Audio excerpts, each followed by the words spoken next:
এবার রাজধানীর রামকৃষ্ণ মন্দির থেকে সেখানকার সবশেষ জানাচ্ছেন সহকর্মী শফিক আহমেদ।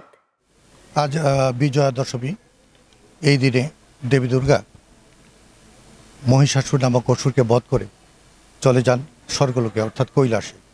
ষষ্ঠী আর সপ্তমী পূজা বোধনের মাধ্যমে দেবী দুর্গার যে শারদীয় দুর্গা উৎসব শুরু হয়েছিল, আজ কিন্তু তার শেষ দিন। কিছুক্ষণ পরেই কিন্তু মা ফিরে যাবেন কৈলাসে। আর তাই ভক্তদের মনে কিন্তু বিষাদের ছোঁয়া সকাল থেকেই। মণ্ডপগুলোতে শেষ সবের যে ভক্তদের ভিড়, প্রার্থনা। এবারে দেবী দুর্গা এসেছিলেন গজে চড়ে, চলে যাবেন দুলায়। আর এই দুলায় চড়ে যাওয়ার কিন্তু একটি অশনি সংকেত বহন করে জনমনে। ভক্তরা মনে করছেন এই অশনি সংকেত যেন তাদের মনে কোনো দুর্ভোগ বয়ে না আনে। শেষ হবে মার কাছে এই প্রার্থনাই করছেন ভক্তরা।